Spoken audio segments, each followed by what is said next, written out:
A paz do Senhor, irmãos, a paz do Senhor a todos. Mais uma vez na nossa escola bíblica dominical, lição número 2, iniciando aí, ainda no nosso início, né, do segundo trimestre desse ano de 2021.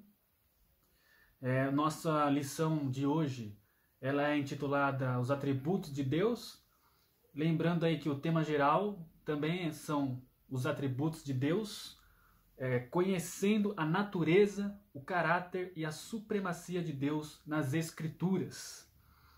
Então, nossa lição número 2, ela tem 3 objetivos. O primeiro, definir os atributos de Deus. O segundo, mostrar as classificações dos atributos de Deus. E terceiro, ressaltar o valor de estudar os atributos de Deus. Então, um tema bem central, né, para a nossa revista desse trimestre, desse segundo trimestre.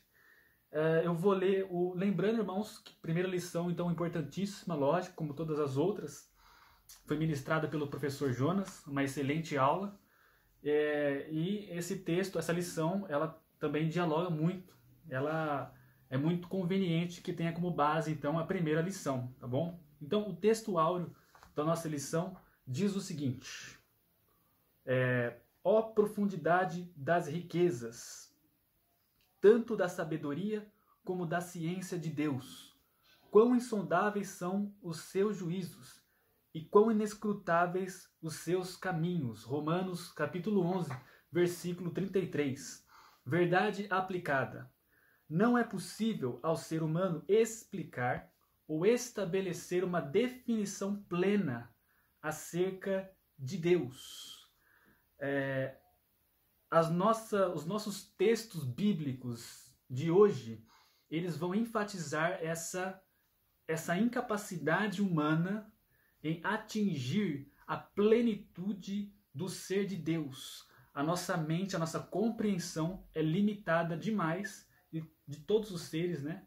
É limitada demais para se atingir o ser de Deus, para realmente entender a profundidade de Deus. Então, os textos bíblicos de hoje, eu disse isso porque tanto o texto áureo e o texto como o texto de referência, eles vão nos enfatizar essa incapacidade humana. Então, ó, Salmo 139. Então, Davi, aqui no Salmo 139, ele está falando do caráter onisciente, onipotente, onipresente de Deus, principalmente, e ele vai dizer o seguinte: tal ciência, depois de falar desses atributos de Deus, do modo como Deus está circundando cada crente, no caso Davi, e como ele conhece perfeitamente qualquer lugar onde a pessoa possa estar, né? Não existe nada oculto aos olhos do Senhor, não existe lugar onde Deus não possa estar. Ele vai dizer: tal ciência é para mim maravilhosíssima, ou maravilhosa em algumas outras traduções, tão alta que não a posso atingir. Essa palavra maravilhosa é uma palavra usada no hebraico quando se refere a algo realmente miraculoso, né, da parte de Deus. Então, quando Deus faz um feito miraculoso, é maravilhoso. É esse sentido que essa palavra maravilha está designando aqui. Então, continuando o nosso salmo, né, o verso 7. Para onde me irei do teu espírito? Ou para onde fugirei da tua face? Se subir ao céu, tu aí estás. Se fizer no Seol a minha cama, eis que tu ali estás também. Então, esse atributo de Deus, ele é tão maravilhoso que a mente humana é incapaz, na verdade, de compreendê-lo de modo pleno. Romanos 11. Porque quem compreendeu o intento do Senhor? Ou quem foi o seu conselheiro? Quem lhe deu primeiro a ele, para que lhe seja recompensado? Porque dele, por ele e para ele são todas as coisas. Glória, pois, a ele eternamente. Amém. Antes de eu dar prosseguimento na nossa lição, já aqui há algo também para ser considerado, né? Há várias coisas, na verdade, mas uma que eu quero chamar a atenção é o seguinte. Vamos lembrar que o primeiro objetivo da nossa lição é definir os atributos de Deus. O ser humano, desde que se tem registro, né, na história do conhecimento da civilização ocidental e da própria humanidade de modo geral, ele sempre buscou principalmente no início, principalmente na civilização ocidental mesmo, né? Os gregos, eles quando iam estudar os seus objetos, as coisas, eles queriam muito buscar uma definição daquilo que eles estavam estudando. Uma definição é quando eu tenho apreendido no conceito a essência daquilo de que me refiro nesse conceito. Ou seja, tento buscar as principais características de alguma coisa através do conceito, através do esforço intelectivo, né, e transmitir então em palavras. É evidente então que a definição, a capacidade intelectual do homem de definir as coisas, ela vai encontrar um limite extremo em Deus. Ou seja, por mais que se possa reunir os atributos de Deus e as suas categorias, por mais que se possam reunir as características essenciais de Deus, jamais podemos entender Deus conceitualmente. A definição nunca vai conseguir colocar dentro dela aquilo que é a essência de Deus. Extrapola. A essência de Deus extrapola os limites conceituais da definição. Em Deus, esse limite da capacidade do homem de definir as coisas fica evidente. Tá bom? Então, aqui vai ficar evidente esse limite. Então, mas o motivo de oração eu vou ler aqui, eu achei interessante. Ore para que os cristãos possam entender e valorizar os atributos de Deus. Aí a gente pode perguntar, tá, mas se os atributos de Deus são, por excelência, algo que sempre extrapola o domínio da razão e da capacidade intelectiva do homem de apreendê-los, por que então nós devemos valorizar isso? Ninguém está dizendo que não seja importante. Só estamos enfatizando que essa capacidade é limitada e que não podemos ter a pretensão de conhecer a plenitude da essência de Deus através dessa capacidade.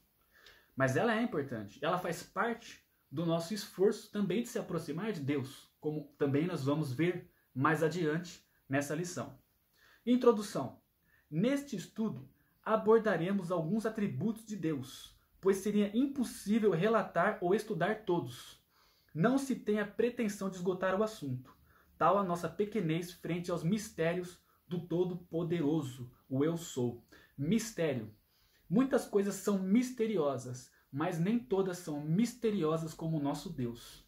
Ele é o mais profundo dos mistérios. Ao mesmo tempo que ele se dá a conhecer, ele também se oculta. Mas naquilo que ele se dá a conhecer, ele se dá a conhecer de uma maneira suficiente para nós mortais, de modo que possamos ter a salvação. E ainda que ele se oculte, aquilo que está oculto não entra em contradição com aquilo que está manifesto. Ou seja, Deus, por exemplo, a gente diz, é amor. Com razão, ele é amor. E naquilo que está oculto não pode contradizer o amor de Deus. Ele é misterioso, sim. Ele é muito grandioso, de fato. Mas, naquilo que podemos conhecer dele, ele é sempre não contraditório, perfeitamente coerente e harmonioso com os seus atributos conhecíveis. Tá bom? Então, vamos lá. Nosso ponto de partida aqui, Deus não pode ser explicado. Deus é Deus. Nosso tópico, então, número 1. O que são os atributos de Deus? Eu vou ler o comentário inteiro aqui, tá bom? Pastor João Nunes Machado. Podemos conceituar Deus? Podemos explicar o que Deus é em perfeição? Embora alguns pensem que sim, não podemos dissecar Deus como se faz a um ser comum e explicar todos os pormenores de sua pessoa. O finito não pode compreender o infinito. Vale ressaltar que é importante entender que Deus não pode ser explicado ou definido de forma plena, como eu já ressaltei, né? Absoluta e compreensível aos homens. No entanto, devemos nos interessar em conhecer tudo o que ele nos revelou, pois trata-se do que é imprescindível sabermos sobre ele. Eu sei que eu já enfatizei essas coisas, mas aqui ele também coloca de um modo muito interessante. Não podemos dissecar Deus. Ou seja, Deus e Jonas, o professor Jonas, na lição anterior, ele colocou esse ponto. Quando ele falou do termo teologia, né? Teologia, tel, palavra do grego Deus, teos, mais logia, logos, que pode significar conhecimento, ciência. Não podemos colocar, só porque nós temos aqui o âmbito da teologia, isso não significa que fazer teologia seja, por exemplo, colocar Deus como um objeto passível de ser dissecado ou examinado pelo nosso intelecto. Não, Deus jamais se torna um objeto de teoria. Deus não pode se tornar objeto de teoria. Deus é uma pessoa a quem vivemos, a quem desfrutamos, com quem convivemos. E conhecer a Deus, portanto, nunca pode se reduzir a uma mera a um mero exame intelectual. Nunca. Mas isso é importante de ser colocado. Como o Jonas colocou, professor Jonas, nós estudamos a revelação de Deus, né? Aquilo que ele nos revela de si mesmo e através também das coisas criadas. Definição geral dos atributos de Deus, tópico 1.1. Então o dicionário ele vai definir a palavra atributo como o que é próprio ou peculiar a alguém ou alguma coisa. Atributo é isso, não é qualquer característica de algo, como a cor de alguma coisa, por exemplo. Não, característica essencial, aquilo que faz de algo ser esse algo. Aquilo que faz você ser você são suas características essenciais, os seus atributos, né? O ser humano, por exemplo, o que o diferencia dos animais, segundo a tradição do pensamento humano ocidental, é justamente a sua capacidade de raciocinar, a sua capacidade de falar. Então, o homem é um ser racional. Esse racional é um atributo humano. Aí você pode dizer, tá, mas Deus também tem uma razão, não tem? Os anjos também não têm uma razão? De fato, né? O homem pode compartilhar seus atributos com outros seres, embora, é claro, a razão de Deus está em uma qualidade e um nível maior, né? Assim como a dos anjos. Mas existem alguns atributos que nos fazem ser nós mesmos, atributos, características essenciais, tá bom? 1.2, definição de atributos de Deus. Os atributos de Deus são o conjunto de suas características ou qualidades atribuídas ao caráter divino de acordo com a sua autorrevelação descortinada ao longo das páginas do livro sagrado e que nos ajudam a entender quem ele é. Na teologia, Berkhoff, por exemplo, diz que os atributos de Deus podem ser definidos como as perfeições que constituem predicado do ser divino na Escritura, o que são visivelmente exercidas por ele em suas obras de criação, providência e redenção. Mesmo um estudo como este, específico sobre Deus e seus atributos, o fazemos de forma limitada, pois ele, em sua plenitude, é completamente incompreensível para o ser humano, tá bom? Esse é o 1.2. 1.3. Todos os atributos declaram a glória de Deus. Deus criou o mundo para mostrar a sua glória. Ele criou o ser humano para conhecê-lo e refletir a sua glória. Ele é o Criador de todas as coisas, visíveis e invisíveis, e assim é digno de receber toda a glória e a adoração. O desejo de Deus, e essa parte eu vou chamar atenção, é que a sua glória seja conhecida. O propósito de Deus na criação, portanto, é revelar a sua glória. Fomos criados e somos para o louvor da sua glória, né?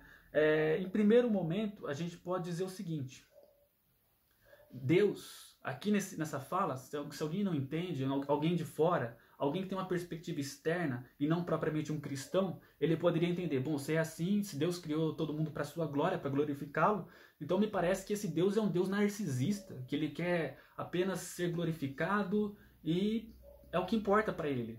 Mas nós sabemos que não é assim. Deus ele tem uma natureza de amor, altruísta. De fato, quando Deus ele tem esse propósito de se revelar ao outro, de tal maneira que ele seja o centro da nossa vida, que nós o adoremos, porque ele é grande, ele é digno de toda adoração, ele é tão puro e santo que ele é digno. Então, Deus, na vida da pessoa, isso significa nós temos um sentido de vida grandioso de fato. Então, isso já nos diz o quê? Aquele que adora a Deus e o glorifica, conforme o seu desejo, também é muito beneficiado. Não existe, então, uma natureza egoísta nesse propósito de Deus. E eu sei que os irmãos sabem disso, evidentemente, mas quando a gente pega essa fala de uma perspectiva externa, às vezes dá a impressão de que Deus, no fundo, ele possa ser algo assim como um egoísta, um narciso, uma espécie de uma pessoa narcisista, né? Que aquela pessoa narcisista é aquela que que gosta de se sobrepor aos outros, né? De mostrar a sua própria superioridade, que se vale de sua superioridade ao outro e inferioriza o outro, tem prazer nisso. Não é o caso, evidentemente. Deus é amor, e o próprio caráter do amor é relacional e também em prol do outro. Então, quando Deus se revela a sua vida e Ele quer que você o glorifique a Ele, Ele também está dizendo com isso, eu quero que você conheça o amor e seja amado e amoroso com o outro. Então, nós vemos que em tudo o propósito de Deus nunca é egoísta ou algo do tipo. Bom, mas aqui a gente encerra por agora essa é a primeira parte da nossa lição. Tá? Vamos agora para o próximo tópico. Mas só lembrando aqui, né, que o ponto que a lição nos quer colocar e fixar aqui é o seguinte, que Deus não pode ser explicado ou definido de forma plena, absoluta e compreensível aos homens. A própria maneira de definir, ela é uma maneira que, diante de determinadas coisas ou pessoas, é limitada. Isso aplica, inclusive, irmãos, ao próprio ser humano, à própria pessoa específica de cada um. A sua individualidade, por exemplo, aquilo que você é, a sua unicidade, ela não é passível de ser definida. Ou será que seria? Será que alguém poderia colocar em palavras, em conceitos, a sua essência? Será que eu poderia transmitir a sua essência em palavras? Será que eu poderia transmitir em palavras, no conceito, aparecer claro e evidente no conceito? Por exemplo, um sentimento forte que você tem por alguém, por Deus? Muitas coisas não são passíveis de serem definidas pelo conceito. Mas Deus torna isso mais evidente que tudo, já que Ele, por excelência, é o ser maior, é o ser supremo.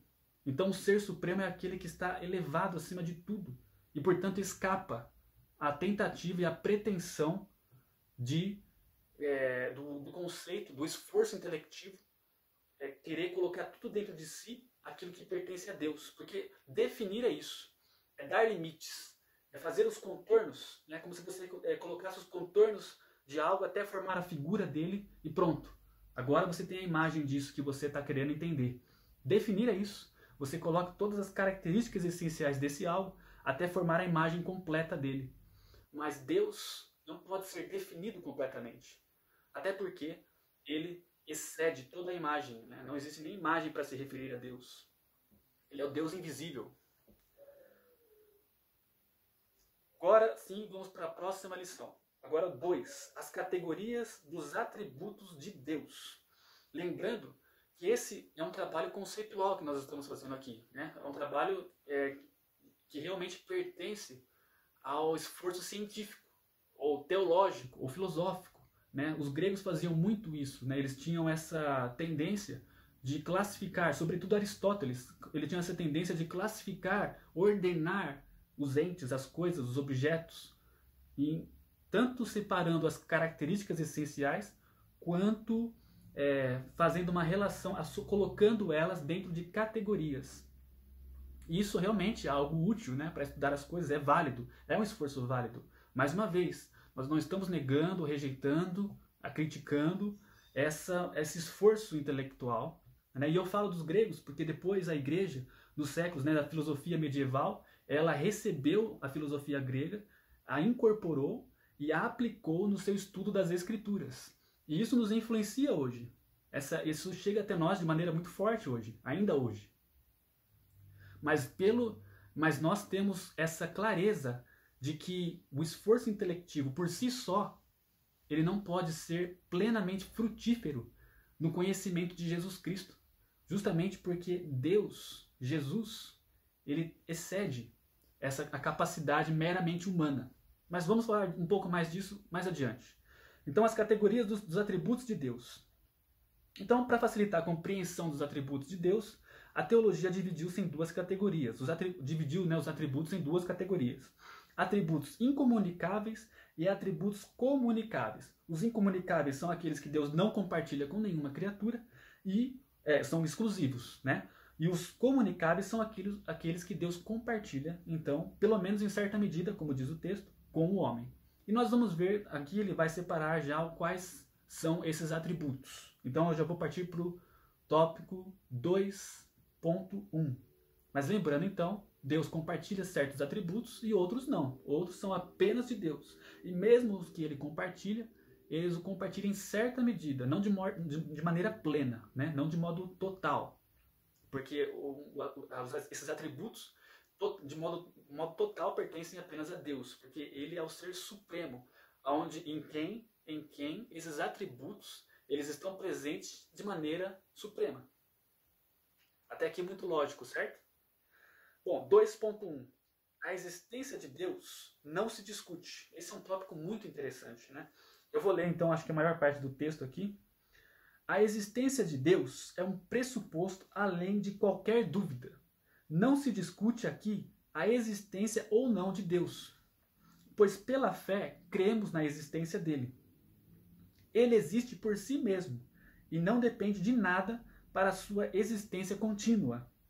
Temos duas grandes fontes desse conhecimento: a criação física diante dos nossos próprios olhos e as Sagradas Escrituras, que relatam como tudo aconteceu. Essa parte, inclusive, irmãos, essa frase, né?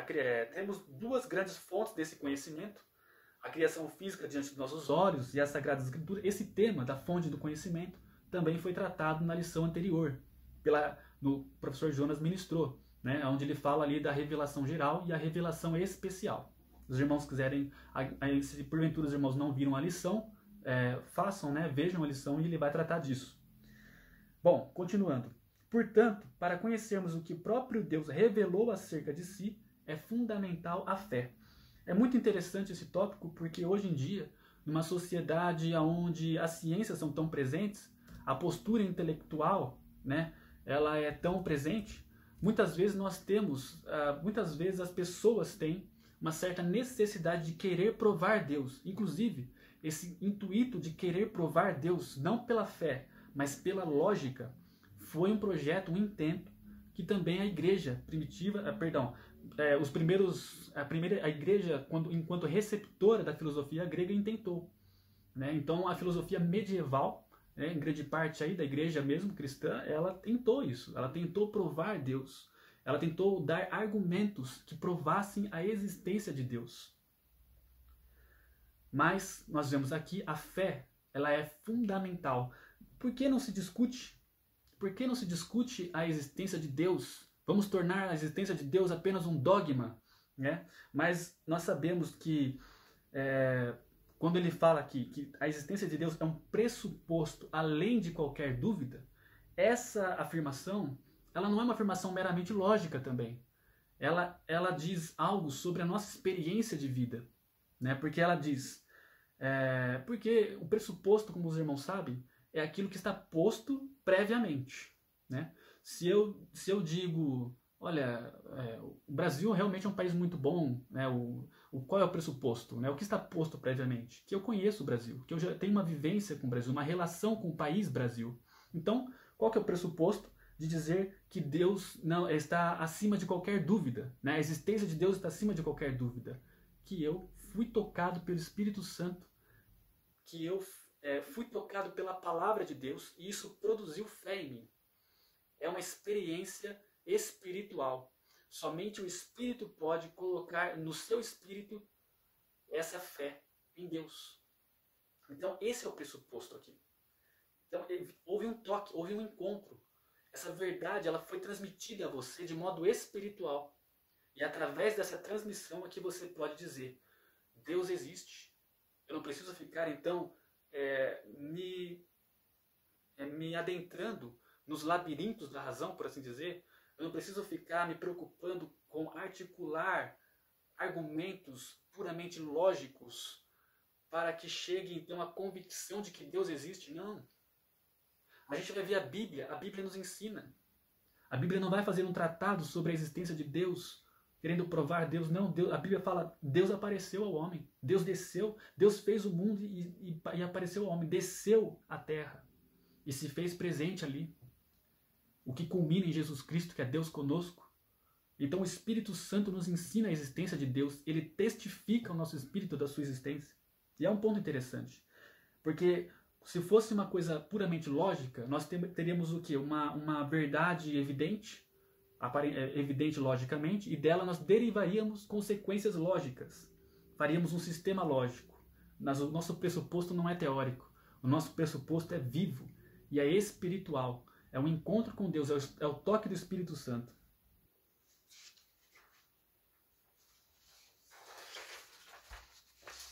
Mas é um tópico interessante de fato. E tem tudo a ver com esses atributos de Deus, né? Bom, mas vamos continuar aqui nossa lição do 2.2. Agora, tópico 2.2. Atributos incomunicáveis de Deus. Então, a gente falou lá atrás, há pouco, né, que Deus tem atributos comunicáveis e incomunicáveis. Comunicáveis, aqueles que Deus compartilha conosco. Incomunicáveis, aqueles que são exclusivos de Deus. Quais são os exclusivos de Deus? Vamos ler o começo do texto, depois eu vou ler o comentário da revista do professor. Os atributos incomunicáveis afirmam a grandeza e a majestade absoluta de Deus. São assim chamados porque não podem ser atribuídos a outras criaturas. Agora, no comentário, ele diz o seguinte: esses atributos são a marca distintiva do Altíssimo, que o tornam absolutamente inigualável. São atributos incomunicáveis de Deus. Aí ele faz uma lista. A sua aceidade é a capacidade de Deus ser a causa de si mesmo. Ninguém gerou Deus. E ele suporta sua própria existência. Ele é autônomo. Ele não precisa de nenhuma condição para existir. Ele é absolutamente incondicionado, né? Então, a aceidade de Deus, a eternidade, a unidade, a imutabilidade, a infinitude, a soberania, a onipresença, a onisciência, a transcendência, enfim, são atributos exclusivos de Deus. Só Ele é soberano, só Ele é criador de todas as coisas, só Ele é criador dos céus e da terra, só Ele é eterno, só Ele é onipotente, onisciente. E os atributos comunicáveis de Deus? Bom, o primeiro grupo composto, tem dois grupos, ele vai falar aqui, ele vai dividir em dois grupos. O primeiro grupo composto de atributos ligados à graça de Deus, amor, misericórdia, paciência. O segundo grupo, composto dos atributos ligados à santidade de Deus, são majestade, retidão e justiça. Aqui nós podemos ver então em Colossenses, porque a gente está falando do estudo dos atributos de Deus.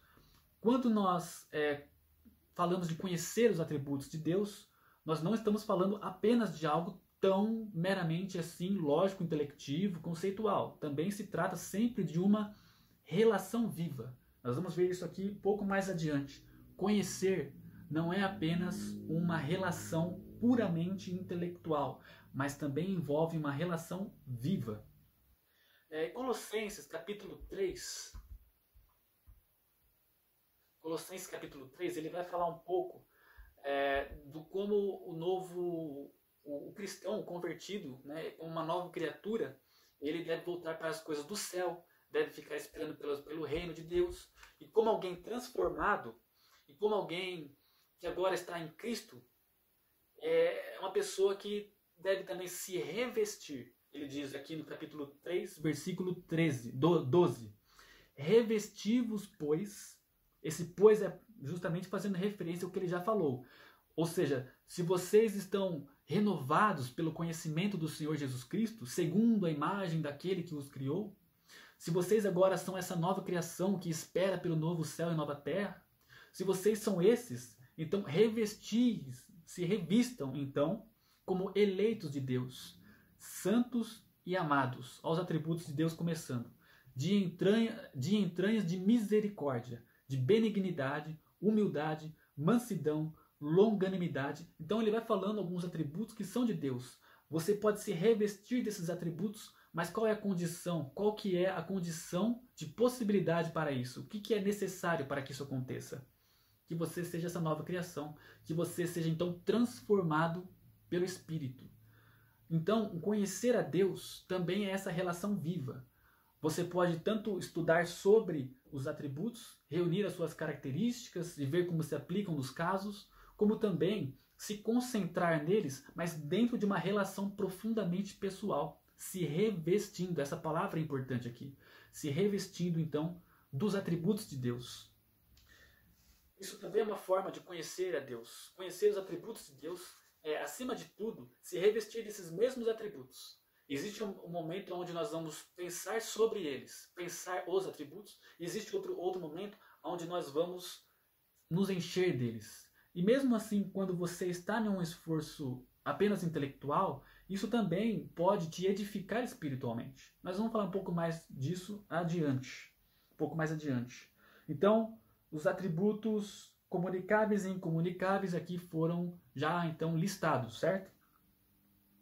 O ponto que essa parte da nossa lição quer fixar é o seguinte: os atributos incomunicáveis afirmam a grandeza e a majestade absolutas de Deus, e que os atributos comunicáveis revelam a condescendência de Deus. Lembrando que mesmo que possamos nos revestir dos atributos de Deus, dos comunicáveis, isso não quer dizer que esses atributos estejam em um pé de igualdade com os atributos vigentes em Deus. Ou seja, o amor de Deus, a mansidão de Deus, a paciência de Deus, eles ainda são inigualáveis no seu nível. Né? Eles são ainda inigualáveis, são únicos. Somente o amor de Deus é algo absolutamente diferente do amor que eu ou qualquer outra pessoa possa exercer, ainda que o meu amor ou o seu e qualquer outra pessoa sejam genuínos e lembrem o amor de Deus, ainda assim, somente o amor de Deus é realmente único. Agora sim, irmãos, vamos partir para o nosso último tópico aqui da lição 3, o valor de conhecer os atributos de Deus. Então aqui a gente vai nos concentrar nessa palavra, conhecer, o sentido de conhecer.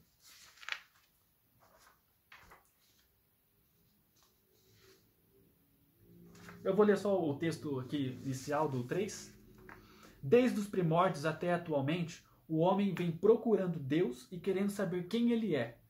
Várias correntes teológicas tentam explicar Deus da sua maneira, mas Deus se auto-revelou aos homens por meio das Sagradas Escrituras.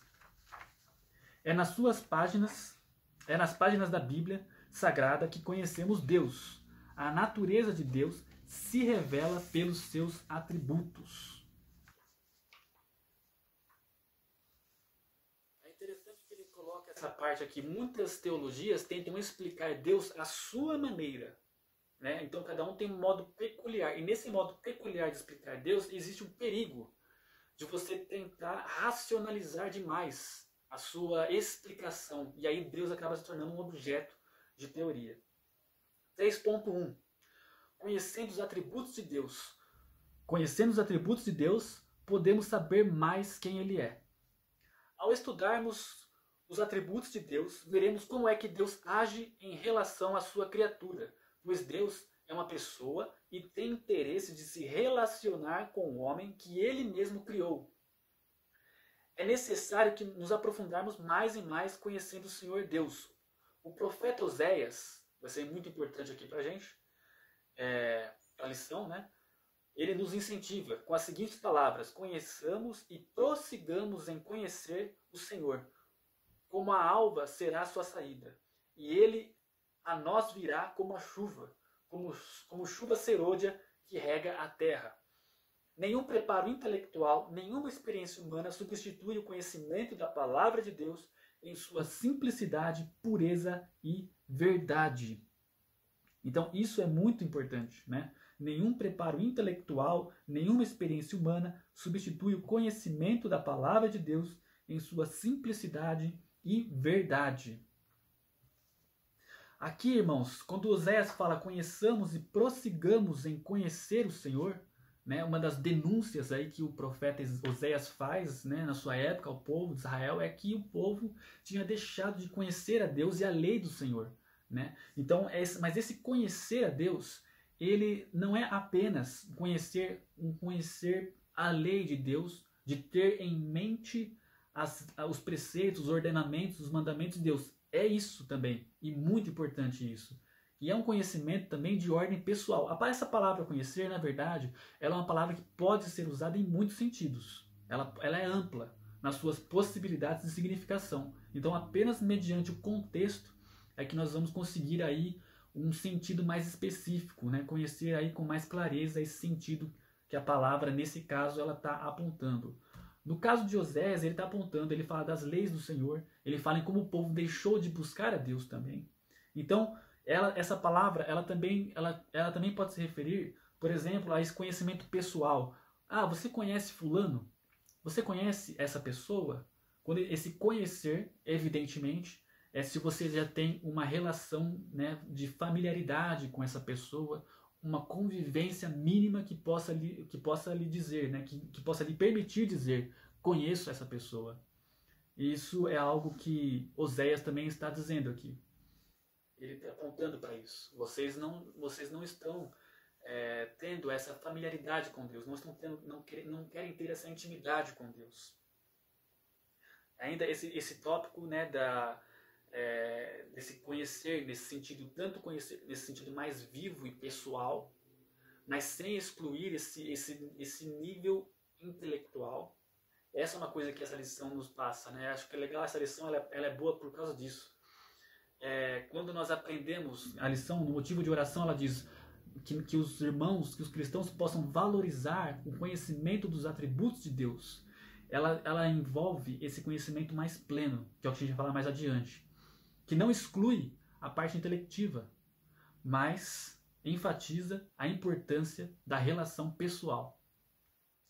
3.2. Conhecendo os atributos de Deus, podemos estar mais preparados contra as heresias e falsos ensinos. Conhecendo os atributos de Deus, tornamos-nos mais preparados para combater heresias e falsos ensinos. O profeta Oséias continua nos incentivando e chamando a nossa atenção sobre o conhecimento. Meu povo foi destruído, porque lhe faltou o conhecimento. Porque tu rejeitaste o conhecimento, também eu te rejeitarei, para que não sejas sacerdote diante de mim, visto que te esqueceste da lei do teu Deus. Também eu me esquecerei dos teus filhos. Paulo, ensinando aos Efésios, diz, para que não sejamos mais meninos inconstantes, levados em roda por todo vento de doutrina, pelo engano de homens que com astúcia enganam fraudulosamente. Em Pedro, 2 Pedro 3,18 diz, antes cresçamos na graça, mas também no conhecimento. É aquilo que eu estava falando mais anteriormente. Então a gente vê que existe aí o perigo de heresias, e elas só são combatidas quando nos aprofundamos no conhecimento. E agora o conhecimento que enfatiza a parte intelectiva, mas ainda sem deixar a base viva, da relação pessoal e viva. Então a gente sempre tem que enfatizar esse crescimento conjunto, né? Quando nos atentamos ao conhecimento na sua integralidade. Porque o conhecimento, mais uma vez, ele pode ser plurívoco, ou seja, ter alguns sentidos diversos. Qual será que a gente está falando? Que conhecer em que sentido? E eu digo uma coisa para os irmãos, isso é tão importante que Jesus enfatizou muito isso. Jesus disse em Mateus, não só em Mateus, mas por exemplo em Mateus 22, ele vai dizer para nós amarmos ao Senhor de todo o nosso coração, de toda a nossa alma e com todo o nosso entendimento. Em todo o nosso entendimento. E em outra parte ele vai colocar 4 fatores. De todo o nosso coração, de toda a nossa alma, de todas as nossas forças e todo o nosso entendimento. Mas ele sempre coloca fatores diversos com a mesma finalidade. Amem ao Senhor de todo o seu coração, de toda a sua alma e de todo o seu entendimento. Olha a preocupação de Jesus em mostrar aqui que é preciso direcionar-se a Deus de uma forma integral. Ele enfatiza justamente a importância disso. Eu não quero que vocês busquem a Deus apenas estudando. Eu não quero que vocês busquem a Deus apenas crescendo na graça. Eu quero que vocês busquem a Deus de forma integral. A palavra entendimento aqui, só para realmente esclarecer, né? Ela se refere de fato ao poder mental, à capacidade mental. Então Jesus está falando de todas dessas áreas, né? Ele está buscando enfatizar aqui que devemos amar a Deus na totalidade do nosso ser, não de maneira parcial. A própria a própria adoração, você só pode adorar a Deus de modo inteiro, ou seja, você tem que se oferecer por inteiro. A sua adoração cresce à medida que você se envolve por inteiro com Deus. Então, olha como até a parte do estudo acrescenta a sua adoração. Porque se você se preocupa com a graça e com o conhecimento nessa parte mais intelectiva, agora estou lembrando, irmãos, que agora estou enfatizando mais a parte intelectiva do conhecer. Mas até a graça, até o crescer na graça, também pode ser um modo de relação e, num sentido amplo, um conhecimento de Deus. Mas agora eu estou enfatizando tanto o sentido intelectivo do conhecer, em oposição, ou melhor, ao lado da graça, do conhecimento mais avivado e da fé. Então, se você tem um conhecimento de Deus sempre junto com a graça, com o amor, com a parte sentimental, mas não sentimentalista, não de forma irracional, envolvendo todo o seu coração, porque quando Jesus fala do coração, ele está falando da sede dos nossos sentimentos também. Então envolve tudo. Quando nós temos essa busca por Deus integral, uma coisa edifica a outra. Uma coisa acrescenta a outra. Então até esse conhecimento ele vai, porque conforme nós somos isso, você pode não estudar teologia, não é isso que está sendo dito aqui.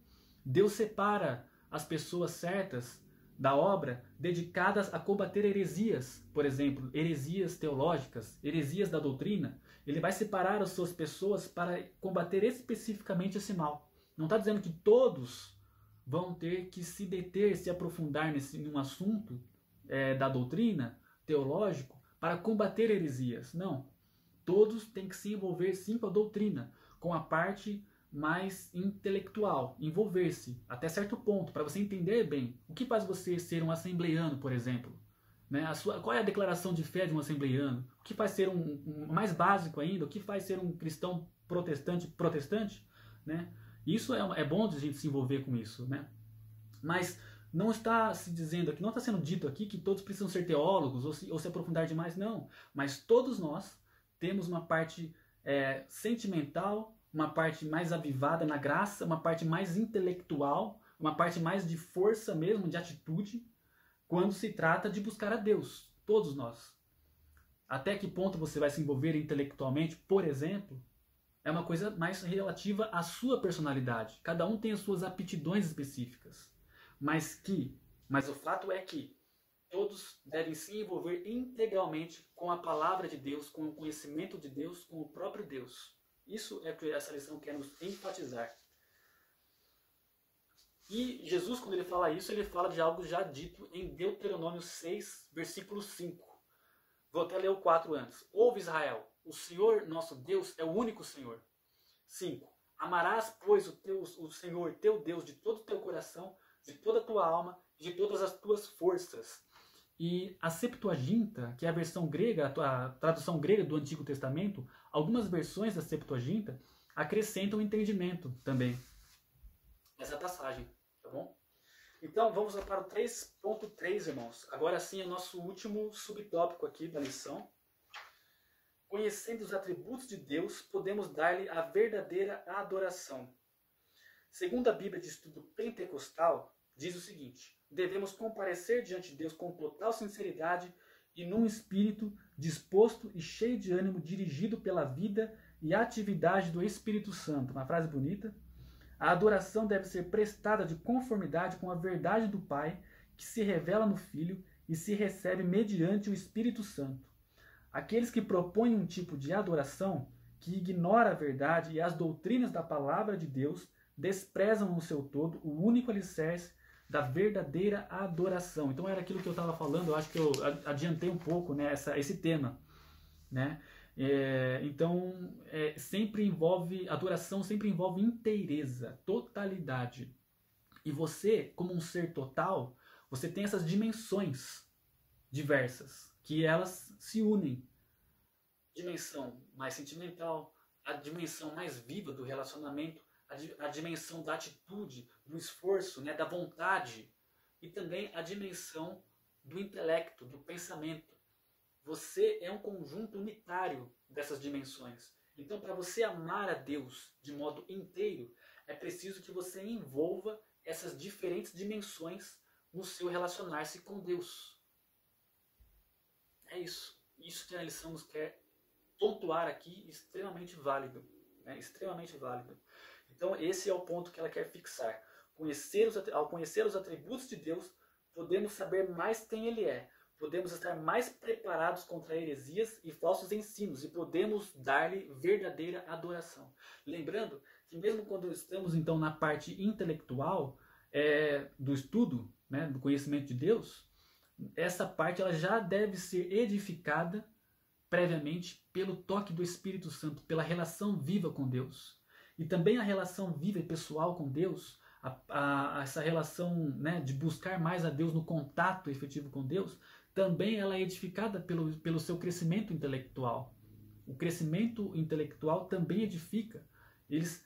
Essas dimensões elas se edificam mutuamente umas às outras. Esse é o crescimento integral. Esse ponto que eu li. Eu vou ler agora a conclusão. Né? Eu li o que a lição quis enfatizar, fixar nesse último tópico. Agora, lendo a conclusão geral da lição. Deus é aquele que faz todas as coisas conforme o conselho da sua vontade. Efésios 1:11. Os seus atributos são inegáveis e não tem como discordar das suas perfeições. Amém, irmãos? Então, Deus abençoe os irmãos. Sou muito grato a Deus mais uma vez por estar aqui. Só estou agradecendo a Deus, aos pastores. E Deus abençoe os irmãos e até a próxima lição.